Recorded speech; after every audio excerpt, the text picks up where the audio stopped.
Once again, we're watching total narrative collapse in real time.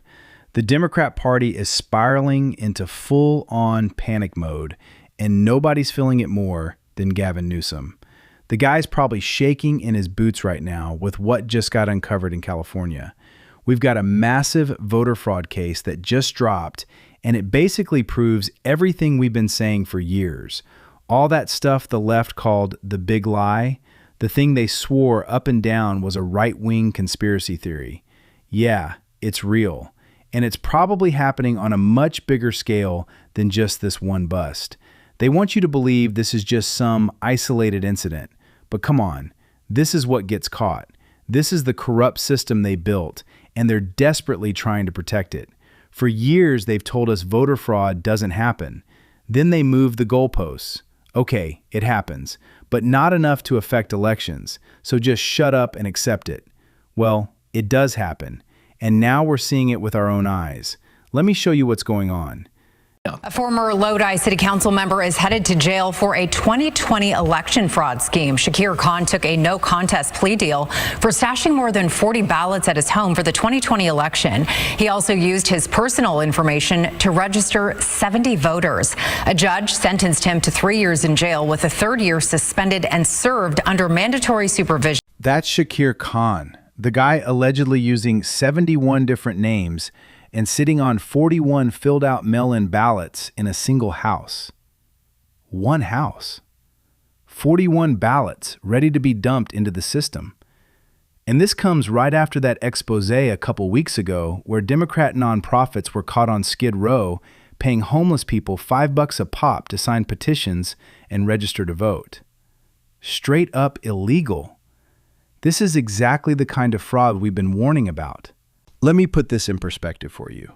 One guy, one house, 41 fake ballots ready to go. That's not a small mistake. That's organized fraud. And California's mail-in ballot system made it ridiculously easy for him to pull this off. Think about it. No ID required, no signature verification that actually works, ballots sent to addresses that may not even exist.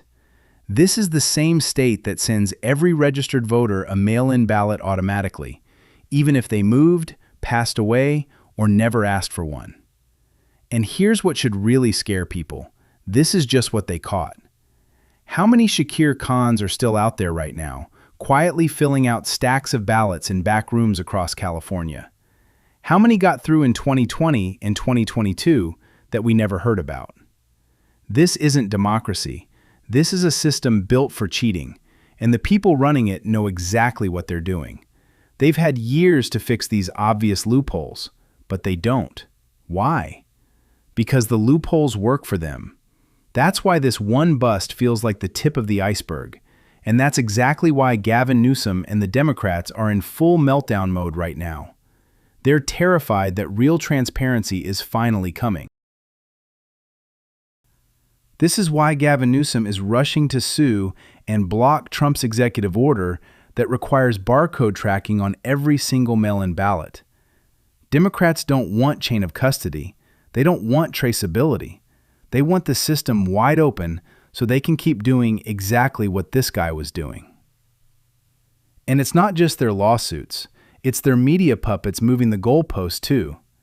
Take Abby Phillips on CNN, for example. I did Google mail-in ballot problems. I mean, there's a lot of headlines, nearly 100,000 New York City voters get ballot envelopes meant for someone else. Get 2 ballots, here's what to do. Woman says she got 16 ballots at her house. I mean, sure. it's not like this is, it's not like these things are foolproof things. And so having it a little more efficient could be good. Is rare, and it has not been sufficient to overturn the results of federal elections, certainly. And when those things happen, to your point, you're reading some headlines, they're getting caught. They're getting identified. Give me a frickin' break. Give me a break. The arrogance is insane, especially when you're this wrong.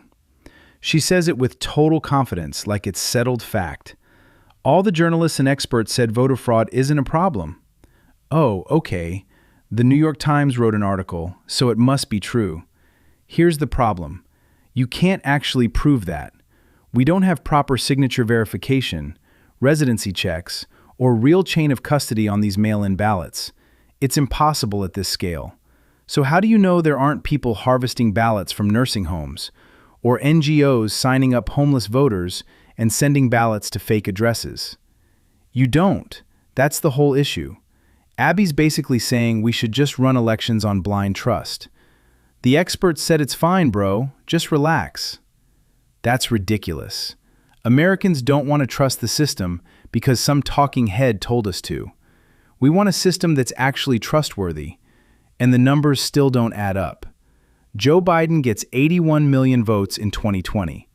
Then Kamala Harris gets 74 million in 2024. A 7 million vote drop. 7 million people just vanished. Trump got roughly 75 million both times. Where did those Biden voters go? Did their enthusiasm completely evaporate right when they were supposedly fighting for democracy against the evil orange man? Come on. They've never explained the late-night ballot dumps that went 90 to 100% for Biden.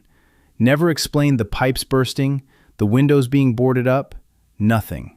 Just experts said it's fine and move on. That's why Trump's executive order is such a big deal. I'm very happy to be signing the voter integrity, and I think it's going to be really great. So,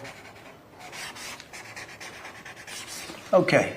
I don't know how it can be challenged. You'll probably challenge it, and you may find a rogue judge. You get a lot of rogue judges, very bad people, very bad judges.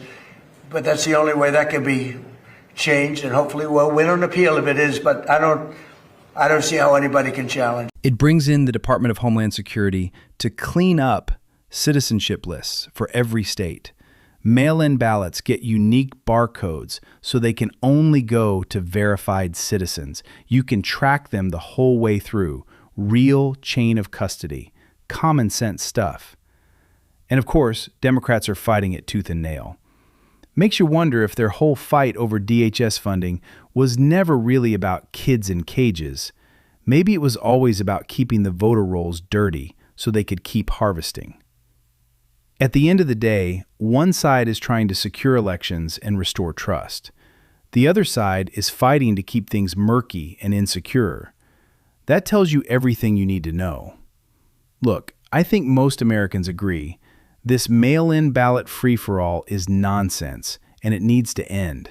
No more blind trust. Even one instance of fraud is too many, period. That's what I got, folks. Thanks for watching, and I'll see you in the next one.